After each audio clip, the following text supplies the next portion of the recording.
Chapter 3. Wrath. Once upon a time, there was a little boy called Julian, and he had a little trouble with his temper. Some days he felt like he wanted to rip the throat out of every person he came across for no particular reason whatsoever. He was so tormented with his anger that every day posed a challenge to him. There was no cause for this wrath. His family was supportive and loving, he had a good upbringing, and therefore we have to assume that it was because he was born with a defect in his brain. No one understood the poor little boy, and that made him even angrier. His dreams were also invaded with his emotional stress. Several nights he was woken by dreams of violence, such as cutting out his mother's eyes, strangling his father with his own intestines, or even cutting his own throat just to try and stop the anger from taking over his very soul.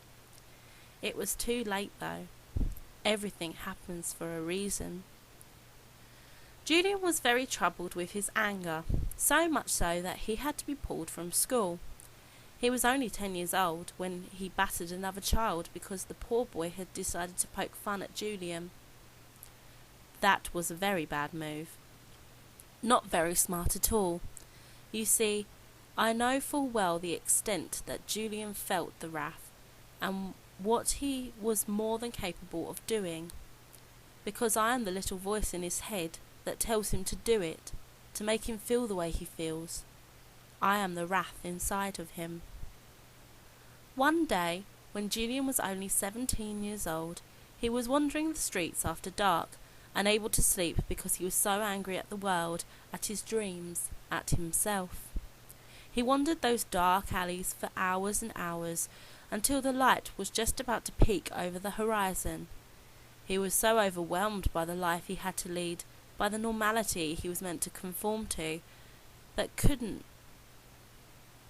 he stopped and punched a brick wall, breaking his knuckles.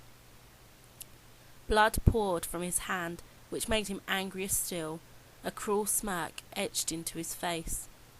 No one should have approached him, but alas, people are stupid when it comes to people in need.